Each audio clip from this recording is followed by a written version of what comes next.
మన దేశంలో ఏ ఎన్నికలు జరిగినా ఏ పొలిటికల్ పార్టీ మేనిఫెస్టోలు చూసినా ఫస్ట్ వినిపించే మాట మహిళా సాధికారత. చట్టసభల్లో మహిళలకు 33% రిజర్వేషన్ ఇవ్వాలనే ఆలోచన ఇప్పటిది కాదు. దీని వెనకాల 30 ఏళ్ల సుదీర్ఘ పోరాటం ఉంది. ఎంతో మంది ప్రధానులు మారారు, పార్లమెంట్ భవనాలు మారాయి, కానీ ఈ బిల్లు మాత్రం ఇంకా పెండింగ్ లిస్ట్లోనే ఉంది. అసలు ఈ బిల్లు హిస్టరీ ఏంది? 1996లో మొదలైన ఈ జర్నీని ఎవరెవరు అడ్డుకున్నారు? ఈ వీడియోలో క్లియర్గా చూద్దాం. 1996లో ఈ మహిళా బిల్లు స్టోరీ స్టార్ట్ అయింది. అప్పటి ప్రధాని దేవగౌడ ఈ బిల్లును ఫస్ట్ టైం పార్లమెంట్ ముందుకు తెచ్చారు.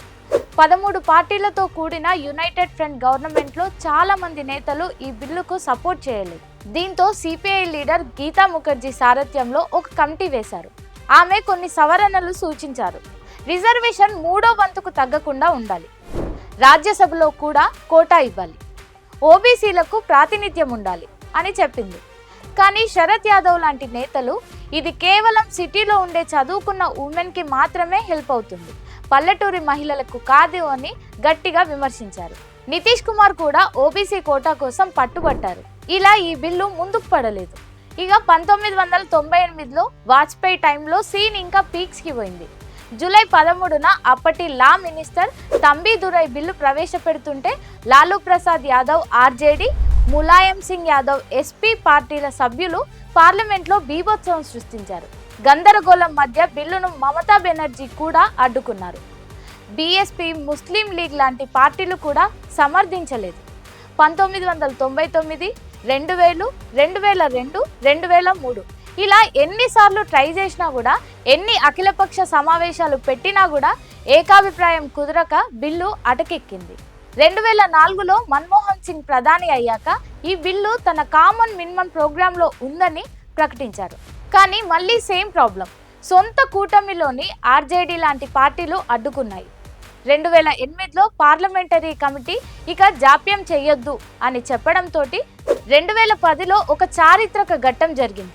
బీజేపీ అండ్ లెఫ్ట్ పార్టీల మద్దతుతోటి బిల్లు రాజ్యసభలో పాస్ అయింది.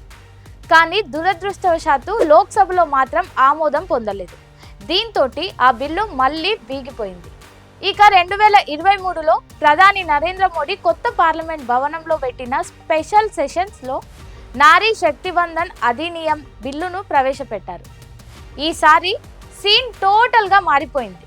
లోక్సభ, రాజ్యసభ రెండు గ్రీన్ సిగ్నల్ ఇచ్చాయి. ప్రెసిడెంట్ కూడా సంతకం చేసేశారు. బిల్లు అయితే చట్టంగా మారింది, కానీ ఇక్కడే ఒక పెద్ద కండిషన్ ఉంది. ఈ చట్టం అమలు కావాలంటే 2026 తర్వాత జరిగే జనగణన జరగాలి. ఆ తర్వాత నియోజకవర్గాల పునర్విభజన జరగాలి. అప్పటి వరకు ఇది పేపర్ మీద మాత్రమే ఉంటుంది.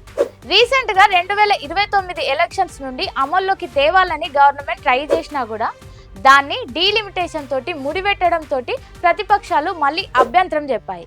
సో బిల్లు మళ్ళీ పెండింగ్లోకి వెళ్ళిపోయింది. 30 ఏళ్ల హిస్టరీలో ఈ బిల్లు ఎన్నో ఒడిదుడుగులు చూసింది.